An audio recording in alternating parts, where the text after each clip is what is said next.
Ransom, and we are the artists of the night. I've always been musically inclined and always felt like it was something that I needed to have in my life, even from the time I was little. Music is just such a wonderful thing for building up a community and also for establishing relationships with other people and just a way in which you can communicate with others through song. Music is how we met, how we've stayed together. Music is how we communicate with each other sometimes. It's how we communicate with our community.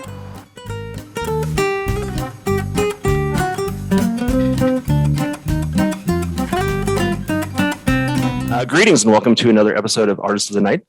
Today I am joined by Roma Ransom, a local duo that creates incredible and beautiful music. And I'd like to go ahead and introduce Gordon and Grace. Gordon and Grace, how are you today? Doing well. How are you? Doing awesome. Fantastic. Thank you for asking. So my first question that I have for the two of you, and you can answer individually, how did you first get involved with music? I first got involved with music from an early age when I was just about 4 years old, 3 or 4.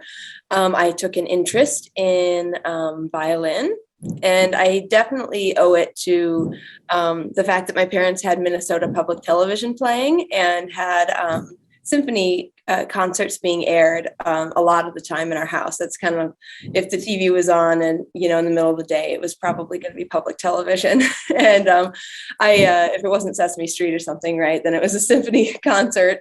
And so I got to see that from an early age, and that really inspired me for whatever reason to want to play a bowed string, especially violin. It was definitely one of the more kind of like mystical looking instruments. It seemed kind of mysterious the way they made sound by just dragging a bow across the string. So I was very intrigued seeing symphony concerts on public television. So but I was only 3 or 4 when I asked to play. And they gave me kind of a fakey violin that was supposed to emulate the real thing. And I was just not having it. So I had to wait a little bit. But I started playing piano at about 5 and then picked up the violin when I was 6. Excellent. Yeah, and when I first got into music, I was playing saxophone in the school band and also got, exposed to music in the church. My mom sang in some of the, gospel tunes and played with a group called Slewgrass, played some bluegrass music with them. That helped me learn how to jam a little bit. Eventually, I wanted to play heavy metal and punk, of course. So played in some bands that, played some heavy music. And then eventually went to an arts high school in Golden Valley, Minnesota, where we were actually both supposed to meet. But fate had it another way. Anyways, after that, met Grace and we started playing kind of this eclectic kind of style of music. Folk inspired, Django, Stefan Grappelli inspired.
yeah, I guess that kind of leads me to what my next question would be is, how did Roma Ransom come to be?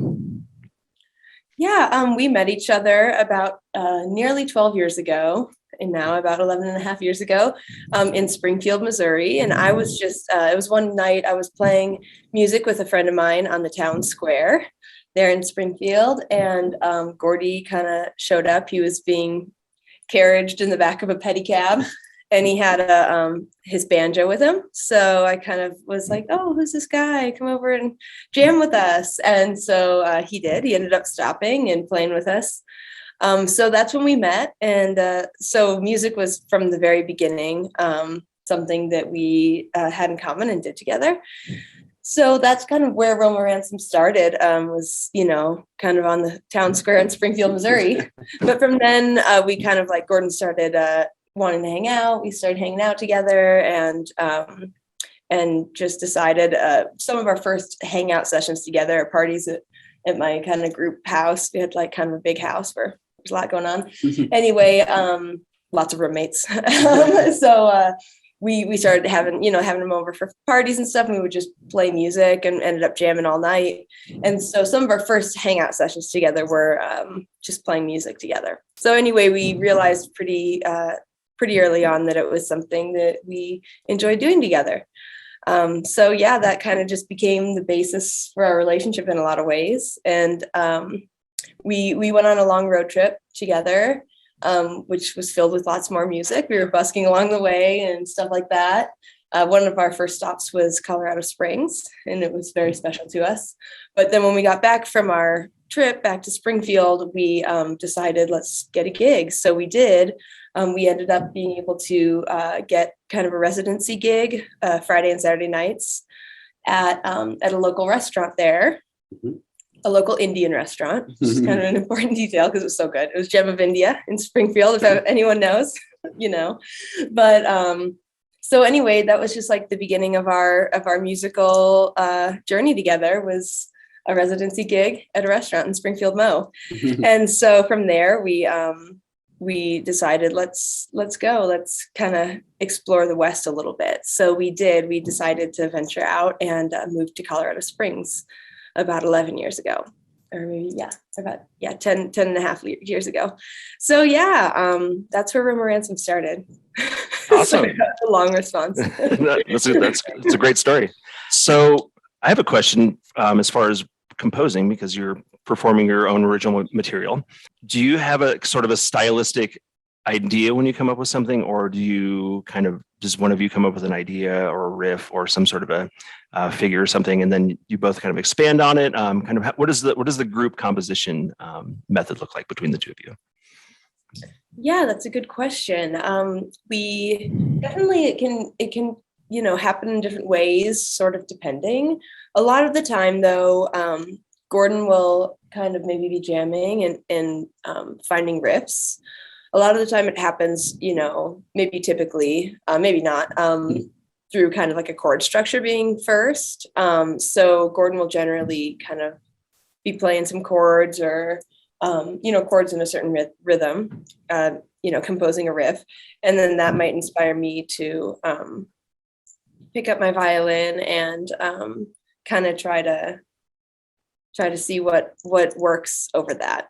A lot of the time we'll work together on things like the riff, so to speak. Like maybe Gordon will come up with one chord pattern, but then maybe I'll hear something different and help kind of identify where to go next with the musical idea. So we definitely we work together on the composition for sure. Definitely. I was going to say that Grace has a really good ear for, melody and harmony, I think. So, I might come up with the riff itself. And usually I do that even with like the loop station I have. I kind of incorporate maybe a bass line to kind of lay the foundation, the groundwork. And then Grace can kind of hear what would really, match the overall, groundwork with a melody. And then when the loop is going, we can kind of figure out where I can harmonize, maybe with a guitar line or the saxophone, something like that. We work on, getting a good harmony placed in there too.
You're playing generally kind of more traditional instrumentation with a violin, guitar, and a bass, but then you do make use of technology pretty extensively. So with the loop station, Grace, I saw that you had a pedal board that your violin was running through. So maybe talk about that a little bit, because I think that is a very interesting kind of dynamic where you're kind of using instruments that are traditional and have some age and history to them, and then you're also kind of incorporating some kind of newer techniques to it. Yeah, that's definitely a good point. It's definitely kind of a little juxtaposition between the, older instruments and also older folk stylings that we definitely appreciate, and the newer, the technology being used to help make those sounds happen, And so, yeah, Gordon does use a loop station pretty routinely. Maybe on about half the songs we play, we'll utilize that loop station, and that's always really fun to add texture and dynamic and more harmonies, like Gordon mentioned. That enables him to be able to kind of layer the guitars on top of one another in the bass, but then also do some soloing on saxophone, do some harmonizing with me or with himself on saxophone, which is really fun. But yeah, it's definitely a cool, definitely kind of like is part of what brings the sound that we're making, or the sound that we love, into the current day, are some of the, the toys that we use. So yeah, like you mentioned, I have a pedal board that I like to use, and I have a kind of a reverb pedal that has kind of like reverb and delay and echo. And then I use also a harmonist pedal on a few tunes that creates a really cool, huge sound. It makes my one pitch sound more like a full orchestra harmonizing with itself, which is kind of cool. And then I also utilize a wah pedal, so that's also really fun.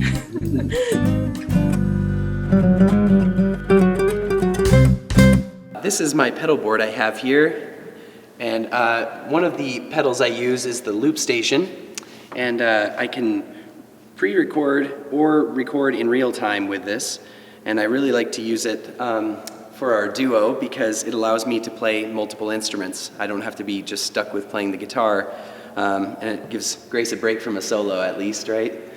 So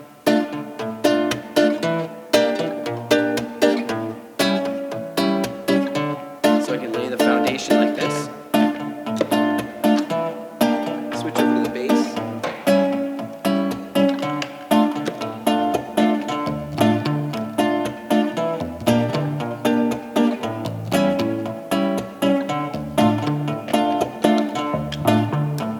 Once that's laid down, I can switch to the percussion.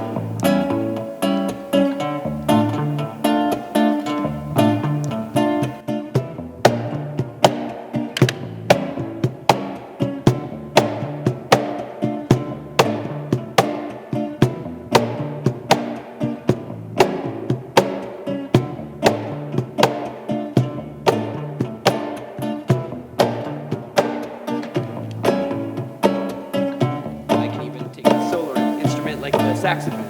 Play that.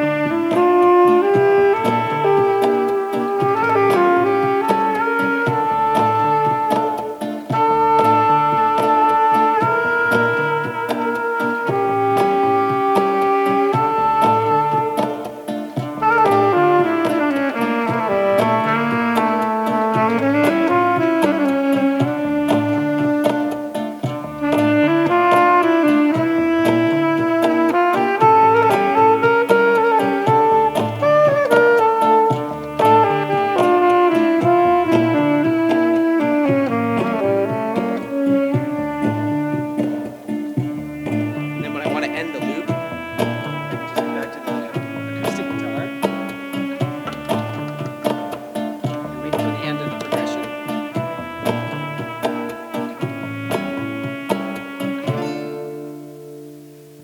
Something like that, at least.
Okay, yeah. So that was, I think, one we wrote maybe back even in 2014 or 2015. I think that was maybe one of the first ones that we came up with when I got the loop station.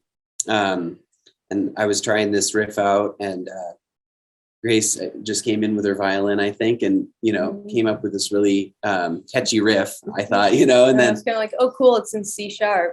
yeah, I'm like, you're not going to like this key, but It works. No, It yeah. works. And then, we recorded that song actually at a studio my cousin worked for in Minneapolis called Humans Win at the time.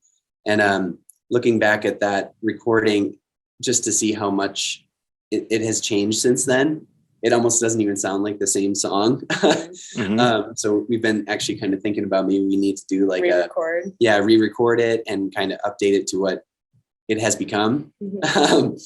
But that's kind of the cool thing about a lot of these songs that we come up with, kind of seeing how through the, improvisational aspect, it kind of evolves, the song evolves. But yeah, so that Smoke Ring song just kind of came about in part to having, recently purchased a loop station at the time and kind of messing around with it. And we were going for that kind of, like I had mentioned before, that Eastern European kind of Balkan feel. And it also was a song that we came up with a harmony on, right? That's one of my favorite harmonies I think we have for a song. Say somebody is interested in getting involved in playing music. What would you say? What sort of advice would you have for an aspiring musician? Definitely practice. Practice a lot. Don't get frustrated. Keep practicing. Yeah. Listen, just try to expand your the horizons on the type of music you listen to. I think just hearing other musicians perform is so crucial to learning how to play too, because then you can kind of understand a little bit more like what you want to accomplish, as well as like just what type of music you want to play and something to aspire towards. Yeah, I agree with that. I think it's really important to go out and be able to spectate music as a musician. It's something that, a lot of the time even for some years when we were hitting it really hard with our schedule, we didn't, it was just like show after show. We're like, oh, so-and-so's going to be here on this day. Oh, so-and-so's going to be here this day. Oh, we have a gig. Oh, like we're not going to be able to do that either. Right. And it's a little bit sad. And then when you finally have an opportunity to like go watch music, you're like, oh my gosh, like this is so inspiring. This is so important. It's so essential.